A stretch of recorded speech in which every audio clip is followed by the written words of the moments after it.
This Choircast podcast is brought to you by The Collective.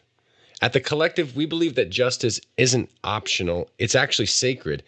That's why we're building a growing library of progressive resources, connecting you with queer and Black-owned businesses, linking to books that challenge the status quo, and delivering content that empowers you to resist fascism with clarity and compassion.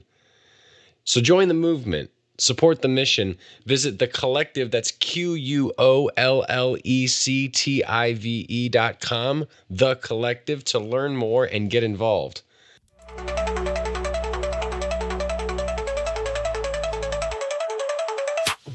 Welcome to the Unbelief Podcast, your journey, actually our journey together beyond inherited beliefs to a spirituality that works for you. I'm your host, Jeremy. I'm a deep skeptic, also a pastor. We can fix that later, right? No? Okay.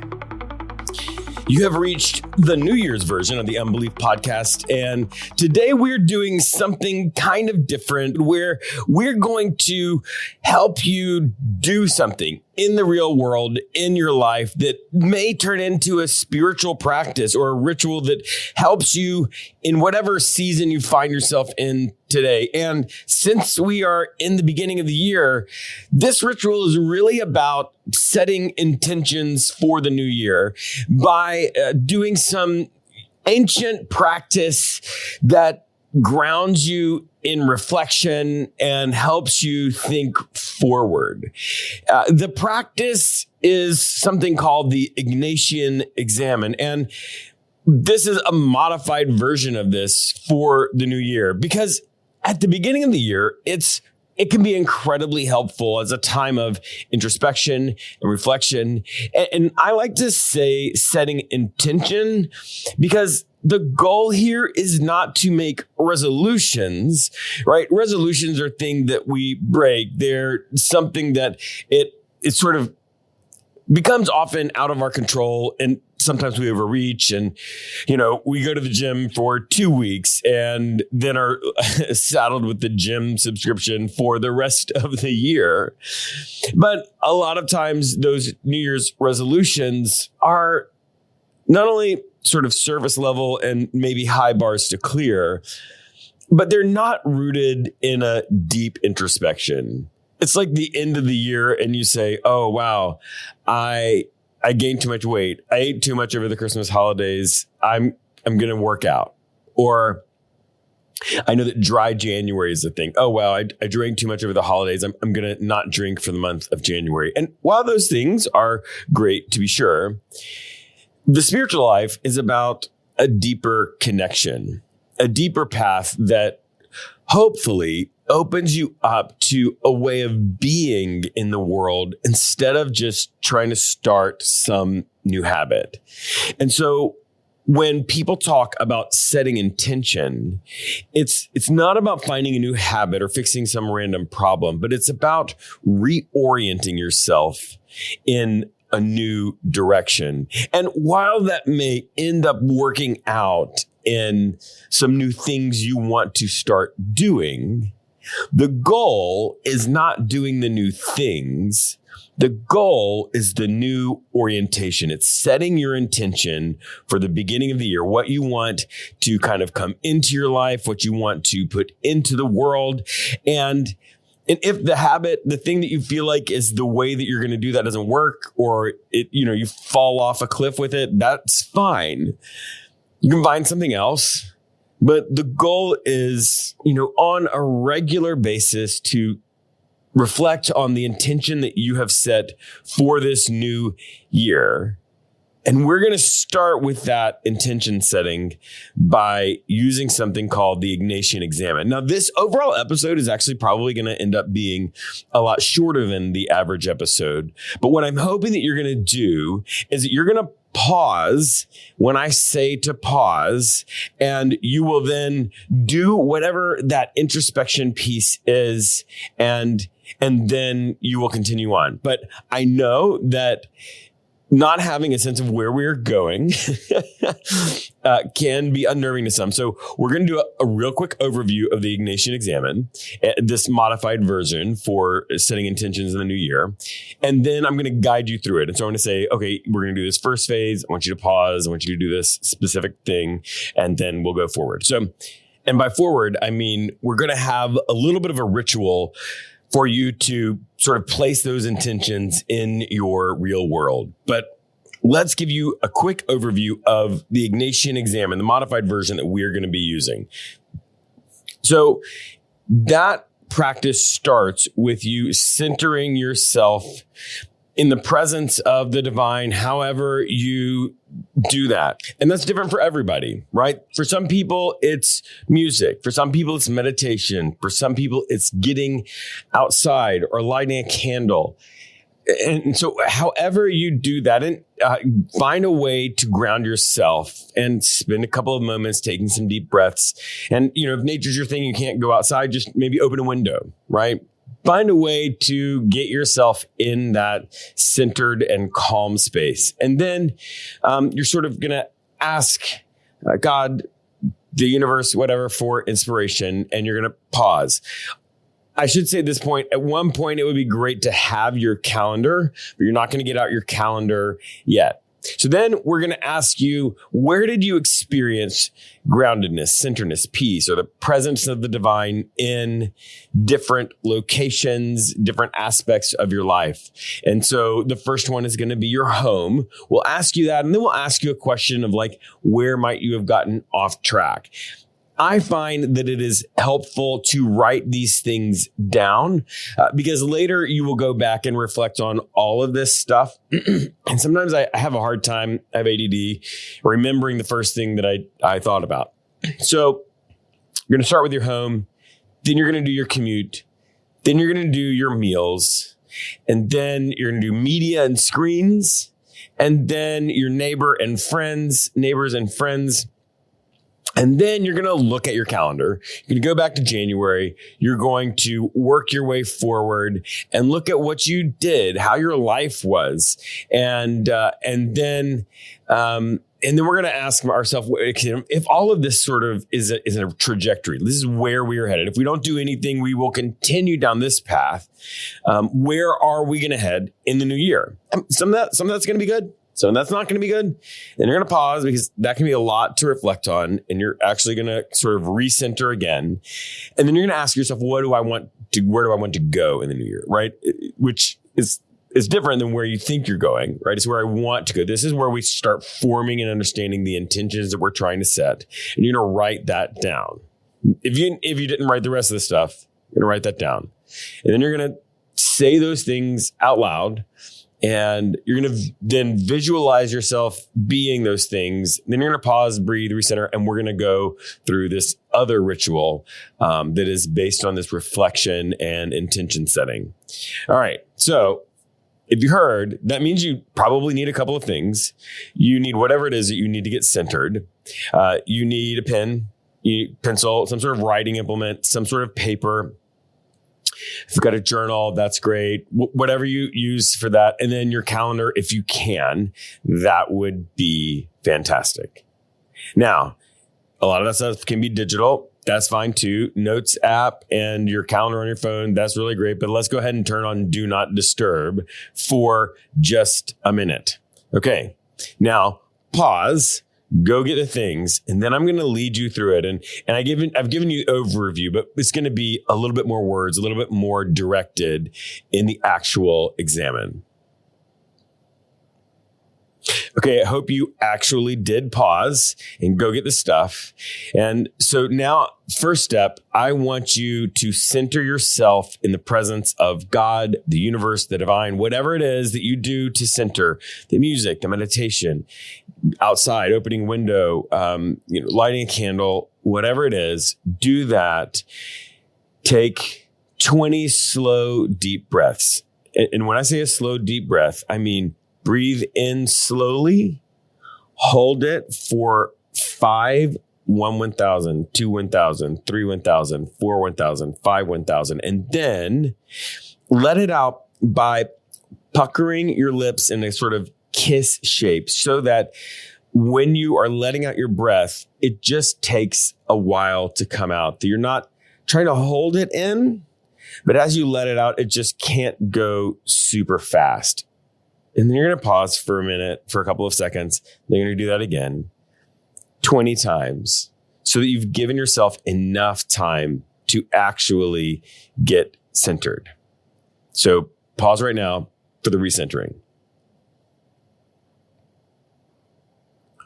All right. Now that we are back, I want you to use words out loud or your spirit, or however it is that you feel like you reach out to the divine or the universe or God.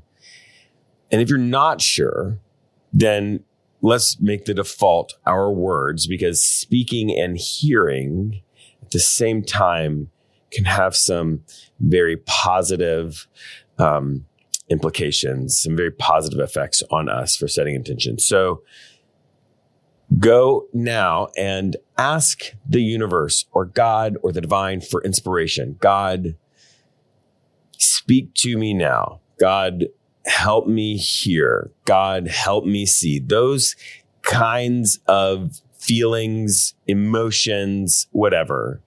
Those kinds of thoughts are what you want to release into the world right now.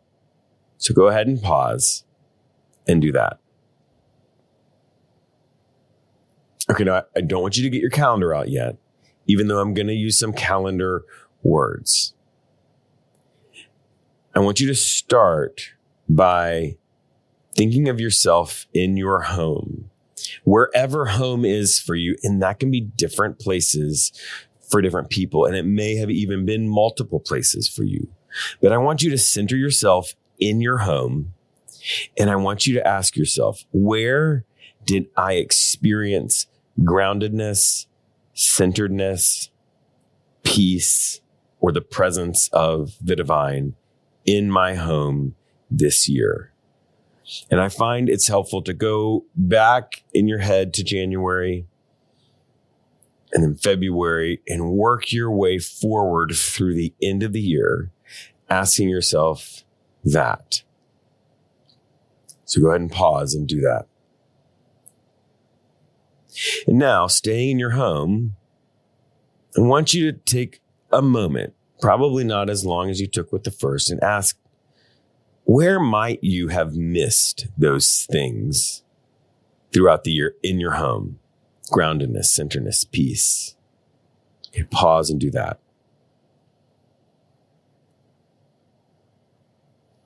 Now, let's turn to your commute. Where did you experience those things? Groundedness, centeredness, peace, love, the presence of the divine in your commute. You might not have to go all the way back to January, but maybe you want to, and work your way forward. Where did you experience those things on your commute? Pause now and do that work.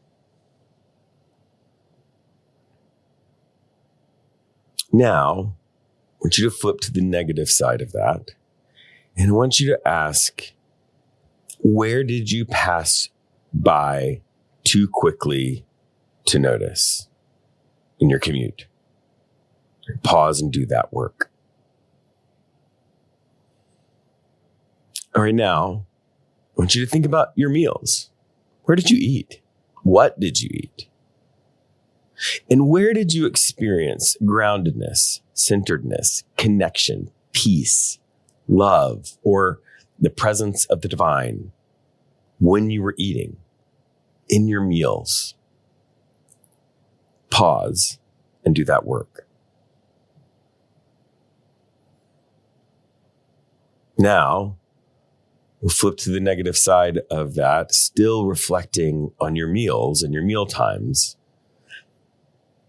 Where or when were you ungrateful? You may not have even noticed it at the time, but now when you reflect, you realize, yeah, that was one of those moments. Now pause and do that work.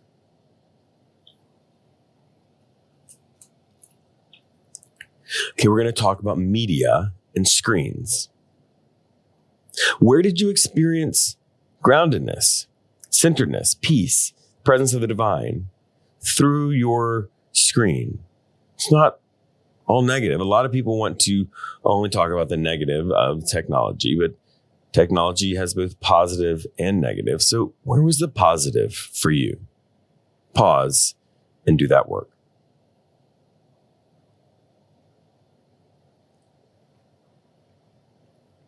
All right. We're going to turn again to the negative side and ask this about media and screens for you. Where did you get drawn into the darker side of life and thought through the media and screens? The division, hate, the anger. Where did that happen for you in your use of media and screens? Pause and do that work.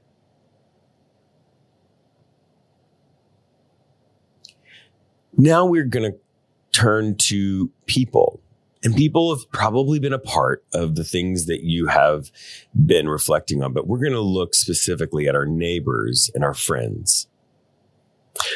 Where did they help you be grounded, experience peace, centeredness, the presence of the divine?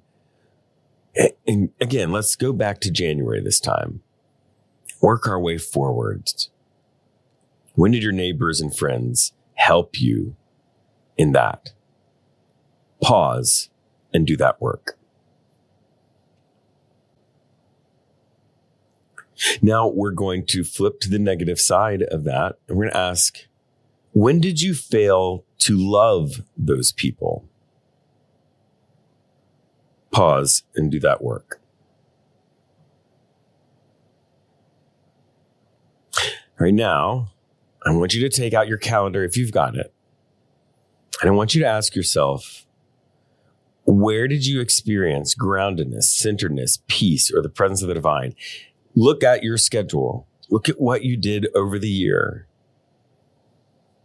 And look at how your schedule fostered those things. Remember, we're staying in the positive.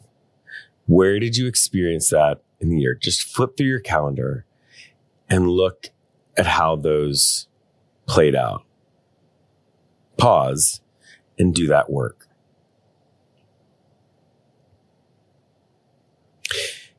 Now we're going to flip to the negative side of your calendar. And we're going to ask, where were you not able to manage the changing of the tides, the ebb and flow of stress and busyness in your life? Oftentimes, life is not about balance. It's about paying attention to the tides, the in and out of it. So where did you miss the changing of the tides? Sometimes you miss the low tide and you don't take advantage of it. Sometimes you don't see the stress coming in and that happens. So look back on your calendar. When did that happen? Pause and do that work. All right, now, I want you to look back on all of what you have said. And I want to ask yourself, if this is a trajectory, the good and the bad, where does this show me that I am headed in the new year? If I do nothing, if I stay on the path that I'm walking on, if I stay oriented in the same direction I'm walking on, where does this show me I'm headed in the new year? It will probably take a little bit of time. Take your time. Go slow. Map out that trajectory in your head, or maybe even on the paper. Pause and do that work. Right now, that has been a lot.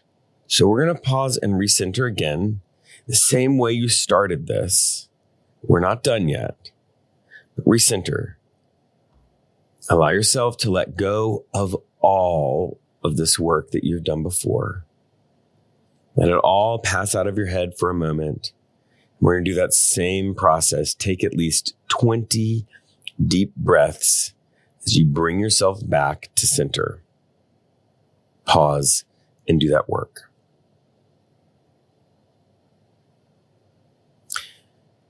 Now that you've recentered yourself, I want you to ask yourself, where do you want to go in the new year? Likely, there are some parts of your trajectory that you want to maintain. You are headed in the direction you want to go. And there are parts that you want to shift. All of those are intentions. It's not just the change. It is where you want to go. Sometimes on the same path, sometimes in a different direction. This is why intentions are different than resolutions. So, where do you want to go in the new year? And as you're doing this, I want you to be careful to not put the tasks, not the things you want to do, not going to the gym, but the intention, where you want to head, what you want to plant in your life in the new year. And this is a part where I really do want you to write these things down. The writing of them is really important. Pause and do that work.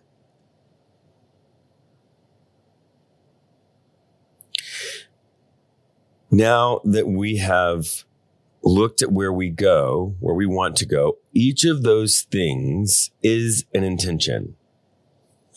It's what we are hoping to plant, to put out into the world, into the universe, is where we want to head.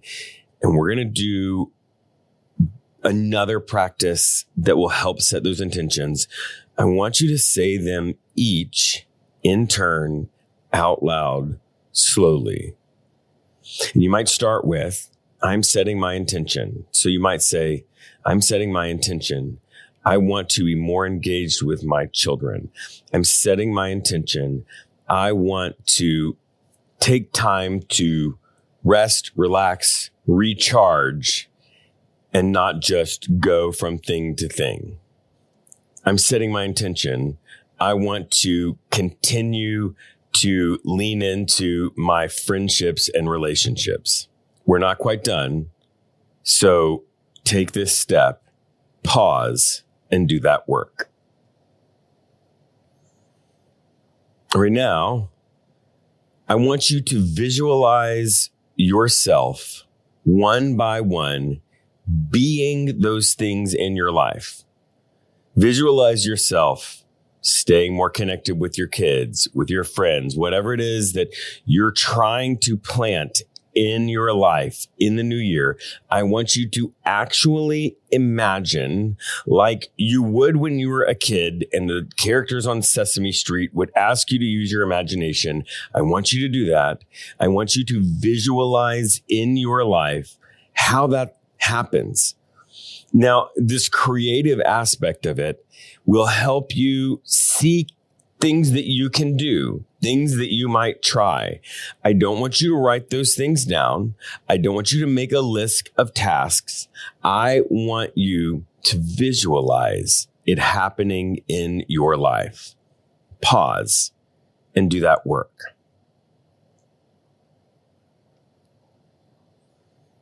All right, we've done a lot of work together. So now it's time to bring ourselves back to center, ground ourselves in whatever we do, the music, the candle. Take 20 deep breaths. Now pause and do that work. Now, I told you that was not going to be the end. There's going to be sort of a ritual that we are going to do. And I would love for you to get out a couple of fresh pieces of paper, rip them out of your journal, however you need to do that. And I want you to make 2 lists. Look back over the work that you've done and write some negative things, the things that you missed, the things that were not part of the person you want to be in the new year. I want you to put that on one piece of paper. On the other piece of paper, I want you to write those intentions down again, clearly and succinctly. Pause and do that work. All right, so what we want to do is we want to have some sort of ritual that is destroying the negative and planting the positive. This can be a whole lot of different ways. And this is going to be most likely destructive to both of those pieces of paper. And so I would like for you to also make sure that if it's not in that first, long notes that you took as you were doing that examination of yourself and of the last year, you might need to go ahead and write down those intentions one more time on something else so that you don't lose those. And then I want you to take that negative piece and I want you to just figure out what feels like the most cathartic way for you to destroy it. You might want to rip it up into a bunch of pieces. You might want to throw it in the trash. You might want to take those pieces and burn them or whatever. But I want you to think of a way that you are going to destroy that. I'm not going to have you do it right now, but you're going to find a way to destroy the negative. And as you're doing it, I want you to just think of yourself as letting go. You're not going to blame yourself. You're not going to feel guilty about it. You're just like, look, these are the negative things. This is what I did. This happened. And I want to be different. I want to let these go at the start of this year. And I want to just bury them, whatever it is. And then I want you to imagine what it would be like to plant the good things in your life. And if you are a gardener, I would say you should actually plant it. Find some seeds, get a pot with soil and go and put the seeds in or around that piece of paper and plant it and water it and put it in a place where you will see the growth coming, where you will remember that. If you're not a gardener, if you don't have a green thumb, don't do that because it would be sad. It's such a pitiful metaphor to have the thing grow and wither and die, right? That's not the goal here. Another way that you can plant these intentions is to burn them. And I know that sounds destructive, and you may have decided to burn them in the destroying thing, but we're going to burn them in a specific way. And what I want you to do is make sure you can burn them in something that will hold the ashes after it's over. And so you'll get that piece of paper. You're going to light it on fire and you're going to watch the smoke rise up as it burns. And you're going to imagine that smoke is sort of symbolic of you releasing these things into the world, into your life. And you want to say, out loud or in your heart or spirit or soul or whatever, in your mind, these are the things that I want in my life that I am putting into the world. I am setting this intention. And then hold on to those ashes and put those ashes in a place where you can see them. You might even, when things get difficult, or maybe tomorrow, dip your finger in the ashes and put a little mark on your hand or smudge it on a piece of paper that you're going to see. And so that it reminds yourself that I'm setting my intentions. I'm going to continue down this path. And then get that piece of paper that you wrote and you set them out and put it in a place where you see it. I know some people will tape it to their mirror in their bathroom. Some people will put it on Post-it notes on their bedside table, whatever. Find a place where you can see it regularly so that you are regularly engaging with setting your intentions. And so that when you see yourself getting off track, you might dip your finger back in those ashes and make some sort of sign or mark that will remind you of the person that you are trying to be. All right, so that is this intention setting practice for the new year. Again, we're not going to make a list of things we are going to do. We want to orient ourselves in a new direction. And that will mean thinking about it, being mentally engaged with that throughout the year. And obviously, will likely mean continuing to do some good things that you've been doing and picking up some new practices that you want to do in the new year. And when those fail, when they don't work, when it feels like, I thought this was going to help me move in that direction and be this person, and they don't, just let it go. Or if it's not something that you can sustain, let it go. It's okay. You're trying to build a different life. You're not trying to do something specific. And so if you have chosen something that you're going to try to attempt and it's not sustainable, it doesn't flow from you, from the sort of center of your being, that's not for you. You want it to feel natural and good and bring life to you. And so you're going to need to give yourself permission to have trial and error and to discover what is in you that will bring these things out into your world in practical, actual action that you are taking. All right. Happy New Year. I can't wait to hear you doing this. And we do this stuff together in our community. It's called Not Church. And it's a community of people that are trying to engage in the spiritual work and spiritual life together, process our religious trauma, post funny memes, and be there for each other when things get difficult. And so we'll talk about podcast episodes like this. We will be there for each other. The reason we call it Not Church is because someone said it's like church. All the things you wanted from church, and nobody's telling you you're going to hell for believing the wrong things. If you want to be part of that community, patreon.com/skepticpastor. It's $3 a month. It's $3 a month because we're not going to ask you to give a percentage of your income. It's pay for what you get. So if it works for you, great. If it stops working for you, just stop paying. That's it. That's the podcast. Shout out to the Choir Network, to Patheos, to Matthew and Keith, who make everything happen. Now, get out of here. Go do something to make the world a better place. Okay? We'll see you next time.